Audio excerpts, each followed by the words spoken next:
trucks moving. All the truck movement we used to do it in the night.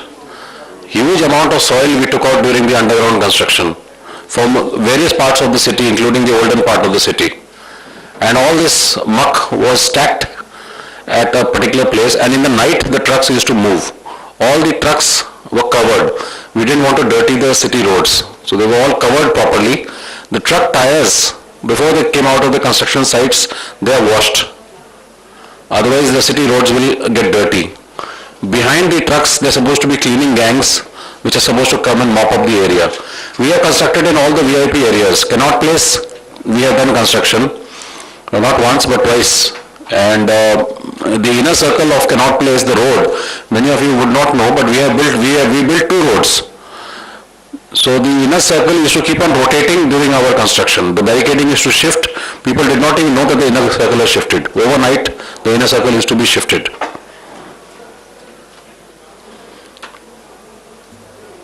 This is a photograph of the truck tires being washed at the construction sites. Pollution, noise level of generators, construction machinery and cranes, they are kept within permissible limit. Water is sprinkled regularly to avoid soil erosion. Air pollution is controlled and monitored. Affected roads are cleared of mud regularly. Work sites, within the work sites we have to keep them neat and tidy. Construction materials were kept properly covered, especially bentonite. It has a tendency of slipping onto the roads close by. Elevated structures, we didn't want any material falling down on the traffic moving down below, and especially any material which could cause serious damage, that had to be carefully guarded. Traffic diversion, wherever we were doing our construction, we normally get a traffic expert to do a complete geometrical study. If required, some traffic lights are removed or introduced, some circles may have to be reduced. The area has to be sanitized for a good 2 to 3 kilometer range. The impact of the traffic all around has to be studied. That we normally got it done from some specialized traffic expert. Then after that there used to be a trial run for some time. Only after that, ultimately the traffic system is to be introduced. All diversions have to be properly marked. Basically what you are trying to do, you are respecting the city, you are respecting the environment, and you are respecting the citizens. The construction culture in India was earlier, all of you must have experienced, especially people who are from our country, somebody or the other must have dug up some road or some construction will be going on right outside your house, and you would not know which department is handling it. And when you go and ask the labor which department are you from, he also does not know, because he is working for a contractor who is working for a subcontractor to another bigger contractor to another bigger contractor. So it may be the telephone department, it may be the water supply, it may be the electric department, you don't know which department it is, and the labor doesn't know what he's doing.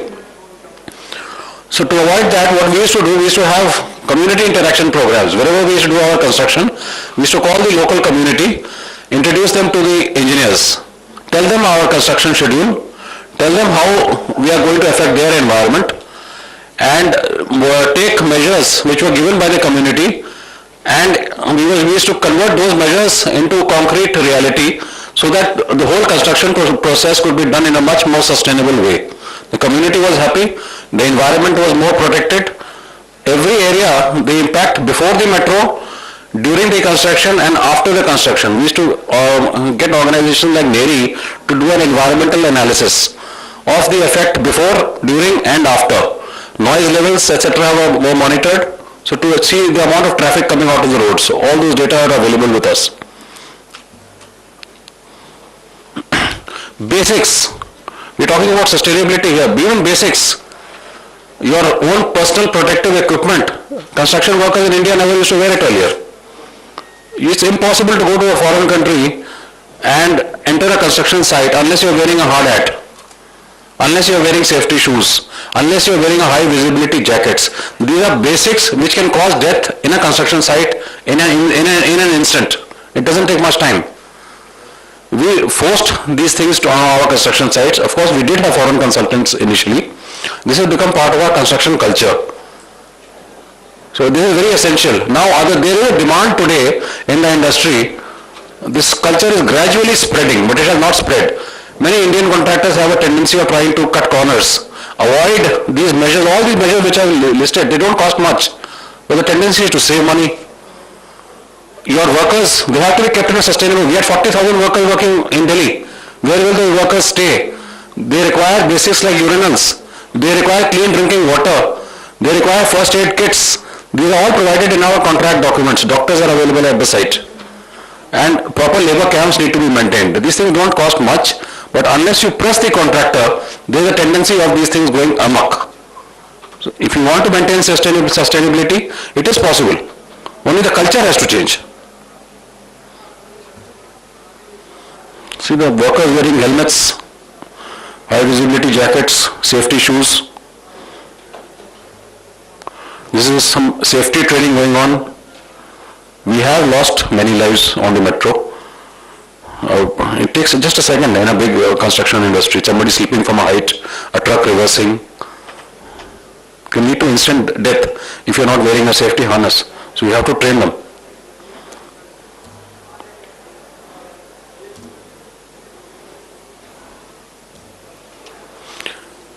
On the environment front, we were very careful.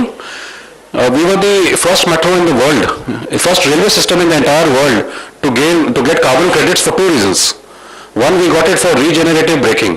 When our metro trains in Delhi, when we brake, 33% of the energy is saved and reused by the system. We converted that into carbon credits. We were the first railway system in the entire world to get it. And so we got carbon credits for multimodal shift of passengers. Again, we were the first metro and railway system in the world to get it. We carry 2 million passengers. Those 2 million passengers, if the metro was not there, they would have traveled by road, leading to pollution. So those have been quantified by the particular formula for that. Those have been quantified and converted. So we're getting carbon credits for that also. The direct benefits to the city of Delhi are very huge. We have quantified them. CRRI, the Central Road Research Institute, they did a quantification study. Some of the findings are like this. Before I come to that, for every tree that was cut in the project, we have cut about 30,000 trees. We committed to plant 10 as compensatory afforestation and transplantation of eco-friendly varieties. The number of trees we have tried to transplant which are eco-friendly, survival rate has been also quite good. These are the benefits. Daily vehicles off the road, today it's more than 1.5 lakhs. All accidents saved, 255, 660 by 2011. Fatal accidents. If these people had traveled by road, as statistically speaking, 132 lives would have been lost. Emissions, COHC, NOx, PM, SO2, 293,035 tons. Fuel saving 191852 tons. Time saved. If you are traveling by the metro, you are saving time. 28 minutes each way, which means 1 hour extra you are getting in your daily life to do whatever you would like to do, which means you are increasing productivity, 1 full hour. It's very important. I made the mistake of going to Sheikh Sarai. I thought this conference was in the Bhagat Singh College. So I lost an hour commuting up and down. So the economic rate of return of these projects is very, very high. The financial benefit of metro projects makes the sustainability as far as the city is concerned is very high. These projects don't make profit as far as companies are concerned, but they make profit as far as society is concerned. Thank you. Question at the end of this session, so I would suggest you to proceed. Still there? To proceed with the next presentation.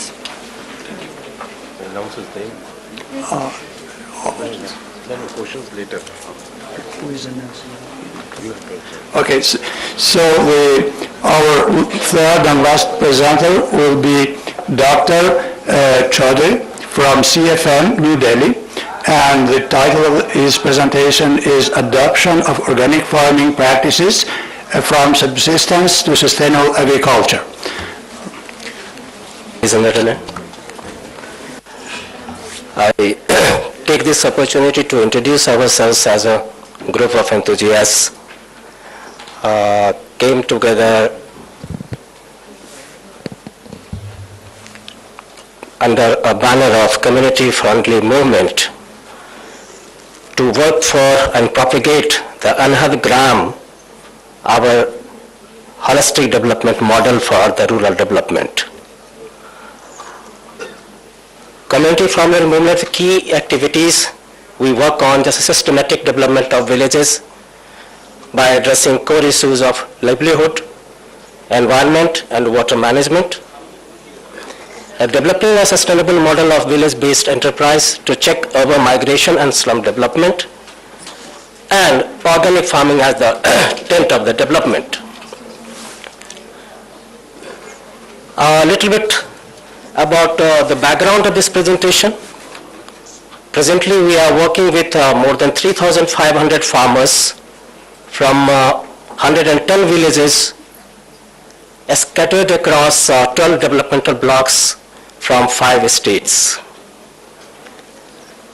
The selection criteria of these villages and the areas obviously have been the social and economic backwardness and the groups who have become alienated from the mainstream of development. Agriculture continues to be the prime movers of livelihood in these areas, but the cultivation takes place in tiny subsistence farms, and most of them is rain-fed. Mixed livestock and crop cultivation takes place. There is hardly any diversity in the choice of crops, with area-specific 2 or 3 crops predominates everywhere. So the production is at the low side, and it does not provide the full-time employment to the farming community.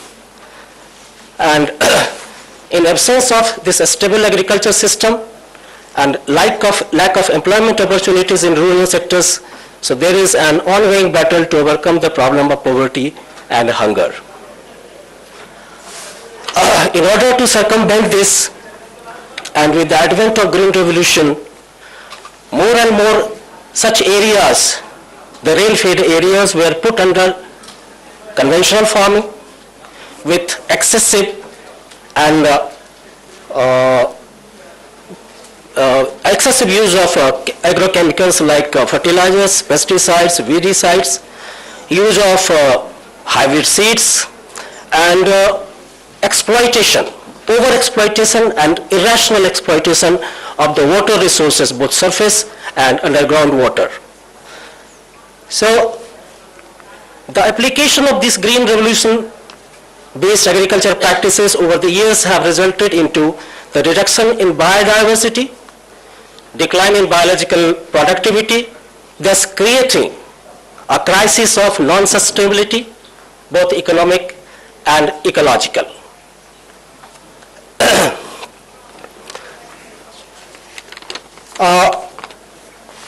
In our view, working with so many years, with so many peoples, sustainability in agriculture can be achieved through innovative methods of farming and rational management of land and water. Innovation in farming method could be brought about by blending the traditional knowledge with the modern scientific knowledge, with the use of the bioresources that the community already have, and the conservation of the water and the soil, with constructing some check dams, stop dams, and minimal use of the water with the use of micro irrigation facilities like drip irrigation and the sprinkler system.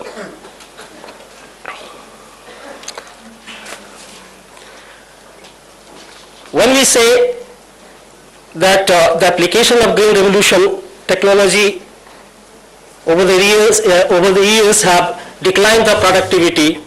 So in this case, we need some agricultural practices, some sustainable practices, which could not only contribute to the sustainable agriculture production, but could address the problem of poverty and hunger, income and employment, nutritional and food security. And organic farming, viewed in this context of resource-poor areas where water is scarce, soil is very poor, and farmers are doing subsistence agriculture, is the most favored route to follow for sustainable agriculture. Because the organic farming is resource conserving, socially supportive, commercially competitive, and environmentally sound.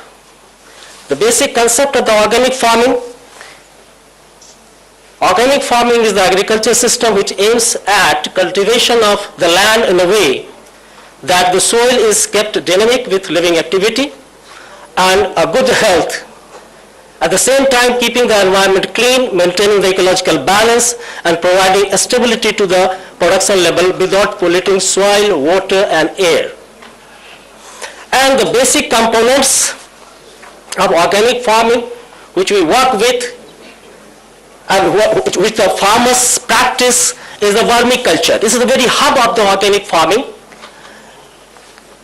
The earthworms, known as the ancient friend of the farmers, which has diminished, which has really disappeared from the farmers' field. So the farmers are now culturing the earthworm for making the compost as well as putting it into the soil for increasing the soil porosity and several other activities. Farmers under organic farming use biofertilizers, and few fertilizers they are self-producing, and few fertilizers comes from the laboratories they are using. And at the same time, because the organic farming, farmers do not use any sort of chemicals.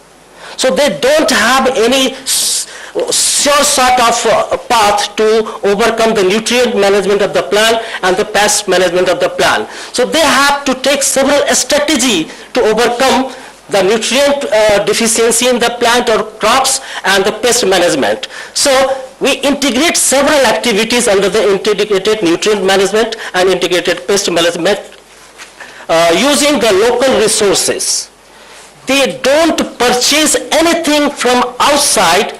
Whatever they use it from their farm, from their vicinity, from the plant resources they have already in their areas. Then farmers are promoted to use the mixed cropping and crop rotation. There are several advantages of, initially in ancient times, our ancestors used to do mixed cropping. But with the advent of grain revolution, farmers shifted to monoculture farming, single crop farming, factory farming.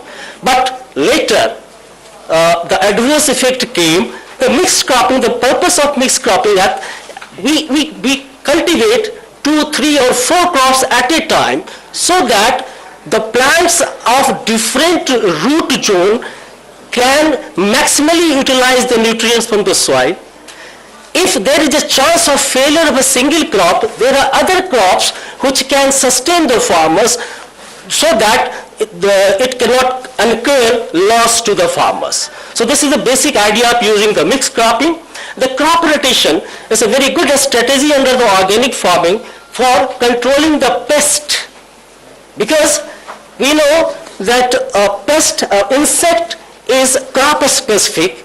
So year after year, you go on growing paddy, or you go on growing wheat, so the pest will be there, and once the farmer grow a particular crop, that will be destroyed by that particular insect. If the farmers rotate the crop with another crop, so the pest will be naturally diminished and the loss will be minimal. Then we promote the crop diversification. Again, I will cite one example of last 2-3 years. 2 years back, 1 year back, the cost of turmeric, I think 1,000 rupees kg. Similar was the case of the garlic. So next year farmers started growing turmeric and garlic in bulk, and the cost came down to 50 rupees or 10 rupees a kilo. So that was the market shock. So if farmers diversify the crop, grow several crops at a time, so they have the opportunity for a better price. And there are other advantages also, because in nature, these crops grow in synergy. So single crop has its own limitation, but you grow a multiple crop at a time, so they live in synergy and have a better production prospect. And we use mulching in organic farming for conserving the water and the better growth of the root.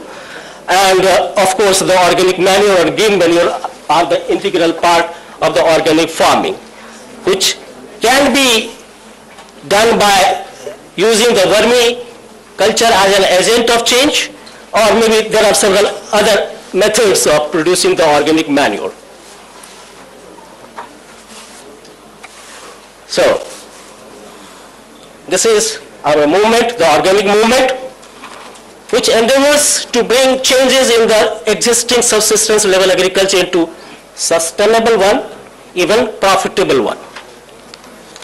And how, we are going to discuss it in several other slides. So under organic farming, we take several initiatives and interventions on three separate lines. One is the social, another is technological, and yet another is the commercial. So under social initiatives, what we do, first we sensitize the community about the ill effect of the green revolution technology under the rain-fed condition, and how these practices have caused great harm to their soil. So once the community is sensitized, then we organize them into a group. Because in India, the farmers are unorganized, scattered, and they have no voice in policy making. They don't have say in anything. So first thing, the first task ours is to organize them in groups, and groups are federated out at a higher level at the later phase of the project development, and empower them with the skills to innovate the farming practices by judiciously using the natural resources, the bio-waste, what they have already.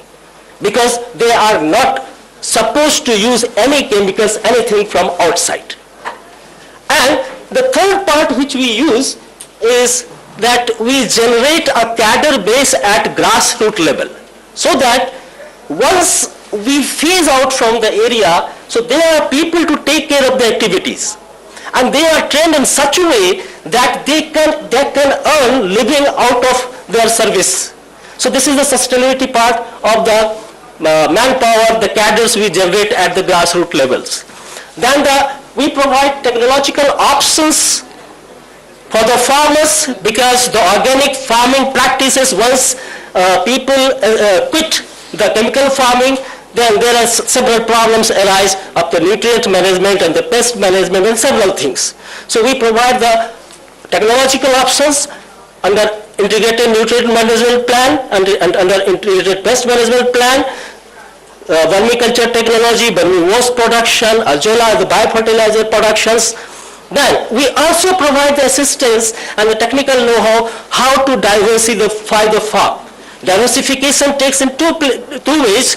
One within agriculture and from outside agriculture. Within agriculture, so crop diversifications.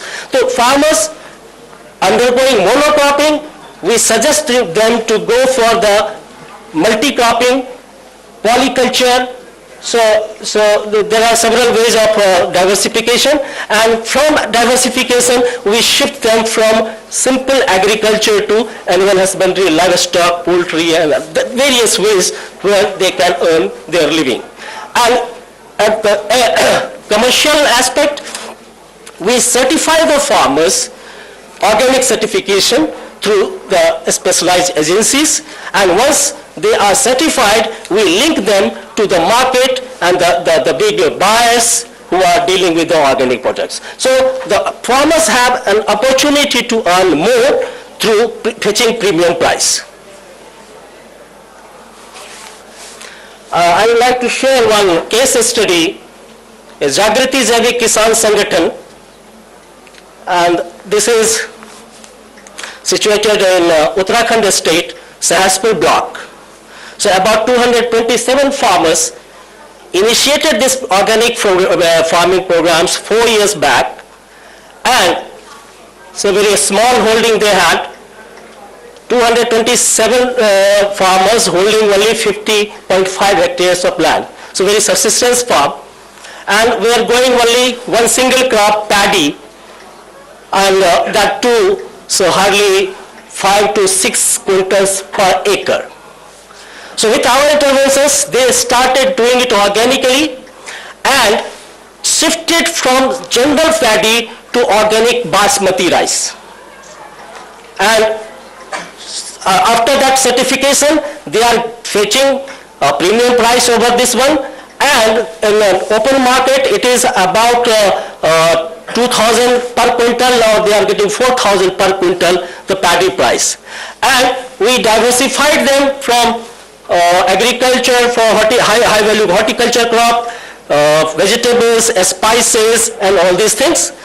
And they are earning more as a better results we got there.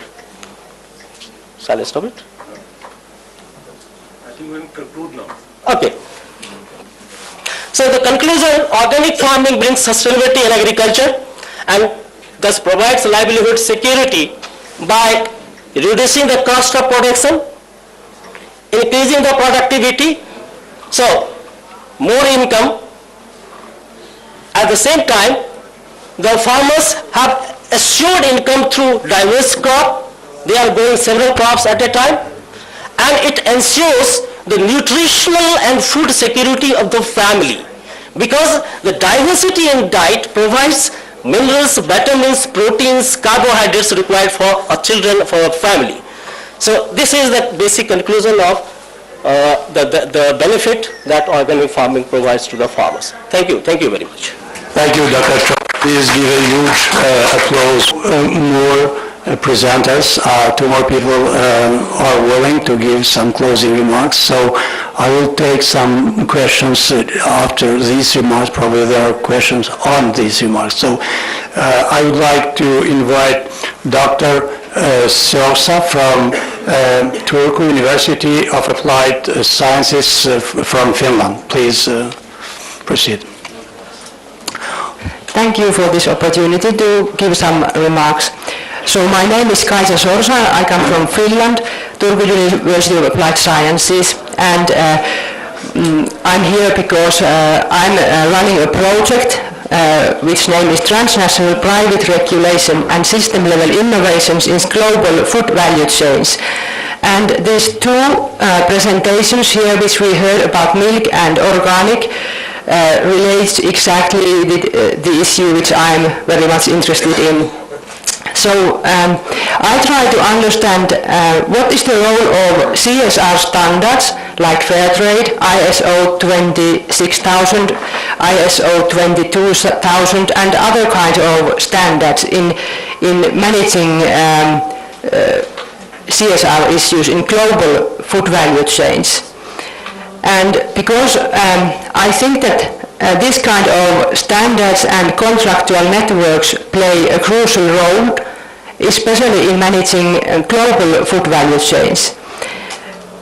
But now I would like to ask from both of you, what were the drivers to change in milk case and in organic case? So why did you want to start to develop more sustainable milk production, and why in organic case you wanted to start the change towards organic? So from where did these drivers come?